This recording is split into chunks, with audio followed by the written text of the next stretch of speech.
going on, guys? The Comics Kid 2099 here, and I want to talk to you about The Boys Season 1.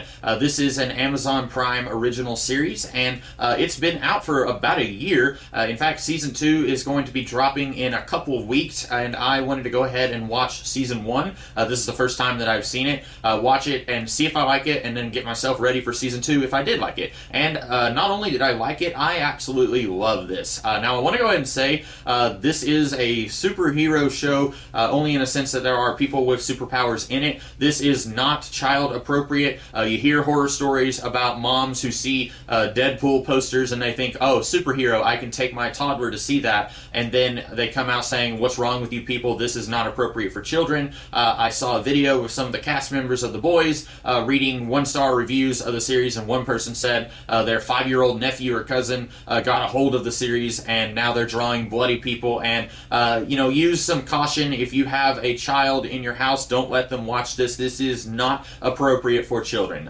Even if you are pretty lenient on what your kids watch, you might want to be careful. This is definitely not something you're going to want your kids to watch, at least in my opinion. But I really like this a lot. And I should point out, I have never read the comics that this series is based on. I don't generally like Garth Ennis's work.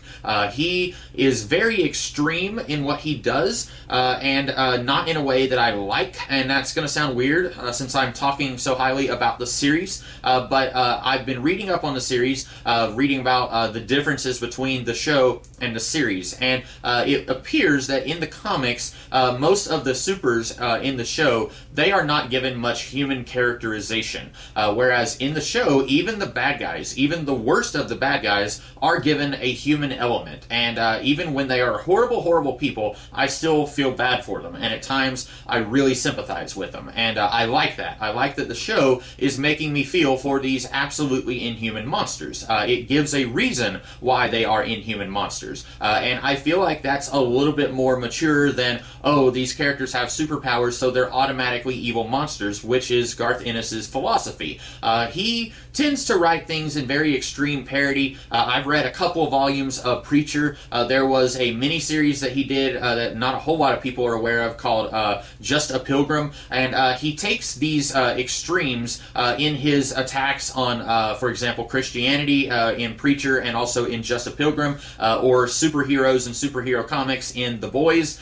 He has talked about how much he just absolutely despises and loathes the Green Lantern concept, and he wrote a comic book where Green Lantern is roofied by a guy, and it's implied that he is raped by this guy, and he just has these, what I feel like, are very childish approaches to the things that he doesn't like.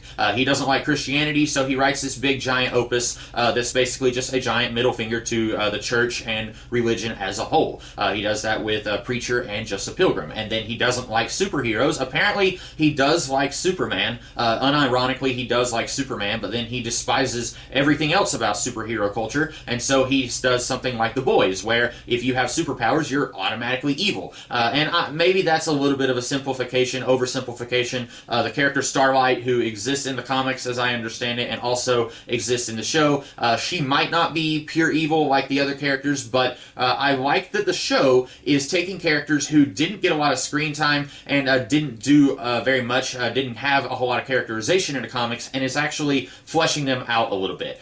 Even though they are the antagonists, we still get moments with them where we don't feel like they are the antagonists. Pretty much everyone in the series feels like a real person. Even someone like Homelander, who has all of the superpowers of Superman and is a terrifying psychopath, he still feels like a real person because of the circumstances surrounding him. He is raised in a government lab without any human emotion. He doesn't have a family that loves him, that raises him. They basically treat him like a lab rat, and so he grows up into this inhuman monster that you see. And what I like about Homelander is he's not just, oh, he's Superman and therefore he's evil, which a lot of, even at DC Comics, when you have these alternate takes on Superman where he's a bad guy, it's like, well, he's a bad guy because he has all these powers, and power corrupts, and absolute power corrupts absolutely. This is actually taking it, and it's not just he takes over the world, and he sits on his throne, and I have all these powers and nobody can stop me. He is doing everything that he does in this series, he does to protect the closest thing that he has to a family, which is the Seven, and also this giant corporation called Vought that works out with the Seven. The Seven is basically the Justice League. You have an Aquaman type, you have a Flash type, you have a Wonder Woman type, Homelander, Superman. Then there are other characters, Black Noir, who maybe is Batman, maybe not.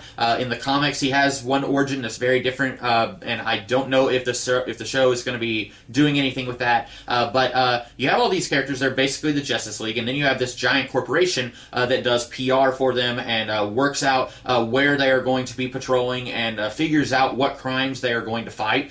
This feels very much like what if superheroes existed in the real world. And I have seen a lot of half-butted attempts at what if superheroes existed in the real world since The Watchmen, and a lot of them feel kind of disingenuous. This feels pretty realistic to me. And a lot of people have pointed out, this is a show owned by Amazon, and back when it dropped, there were a lot of people pointing out that Amazon has unfair working conditions and unfair wages for their workers, and this show is all about the evils of corporate America, and a little bit ironic, the Homelander. He does all the stuff that he does to protect the people that he sees as his family, and he didn't have a real family growing up. He was a lab rat, and so now he has the Seven, and that's the closest thing to a family that he has.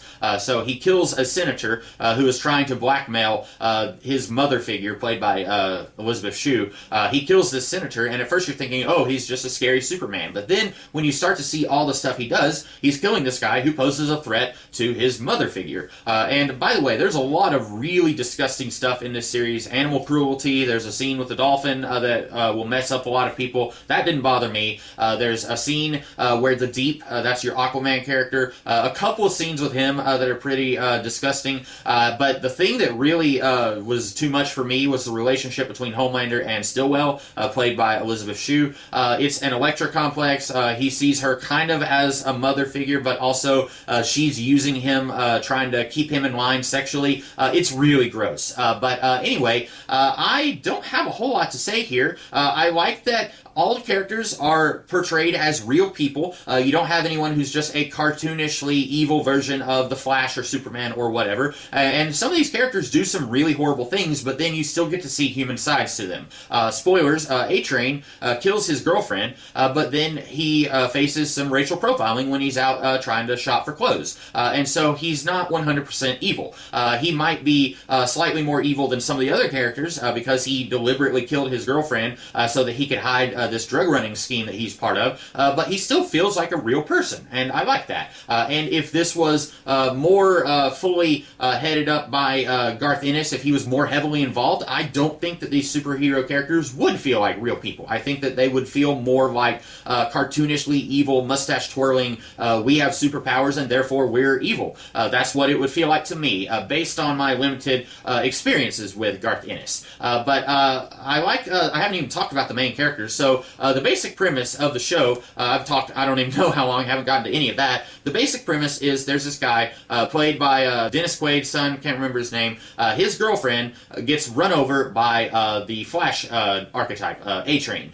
He runs through her and just absolutely obliterates her. And then, by the way, did I mention there's a lot of really disgusting stuff in this show? And so, Dennis Quaid's son wants revenge. And then he comes in contact with Billy Butcher, played by Karl Urban. He is fantastic in this. Karl Urban, we eventually find out his wife was raped and murdered by Homelander, and so he kind of sees a little bit of himself in the Quaid kid, and so he takes him in. He gets some of his old partners back. Mother's Milk is a guy who worked with him in the past. Frenchie is a guy who worked with him in the past, and then these guys are going to help him take down the Seven and also take down Vought. And then they discover this plan. Vought, since the 70s, has been giving this drug compound B to babies, and then these babies are growing up into supers, and this has all been kept very much under the radar. And so the boys, that's Karl Urban's team, they discover this, and then they try to bring it to light, and it doesn't really work out. And then also we find out that the Homelander, he has actually been distributing Compound V overseas to create terrorists with superpowers so that he and the Seven will be in Congress's pocket. Congress will have no choice but to deploy the Seven to fight these superpowered terrorists, because they will be the only people who will be able to fight these guys. Because throughout the whole series, Vought is wanting to incorporate the Seven into the military, and Congress has kind of been fighting them on that, and so this is Homelander's way of ensuring that they will be able to do this. And it's really twisted and really evil. Kind of reminds me of Iron Man 3, how Killian is kind of creating his own machine and his own thing that his machine can fight. Very much reminds me of that, but still, at the end of the day, Homelander is trying to protect his family. He believes that his family could be in danger if they don't have any work to do, so he provides work for them, bad guys with superpowers, and sure, he doesn't care about humanity. There's a lot of people who die in the process, but at the end of the day, he sees that he is trying to protect his family, and I like that. I think it's very interesting. I'm not going to spoil everything. I've spoiled a whole lot of stuff here, but if you haven't seen it and you don't have a weak stomach, go ahead and give it a chance. I found myself surprised how much I really liked it. I don't think I'm ever going to read the comics, because like I said, this, from what I've read into, this series is so much different than the comics, and I think, again, having not actually sat down and read the comics, I feel like the series is improving on what the comics did. Taking the general premise of these normal human beings who want to get revenge on superheroes who think that they're above everyone else, and improving on that concept a little bit, and I like that. I'm very excited for Season 2, especially with the last scene that we get in Season 1. I won't spoil that. I'll leave that one unspoiled. But anyway, I really enjoyed this. I was kind of surprised how much I enjoyed it. I watched 6 episodes in one day, and then I watched the other 2 episodes today.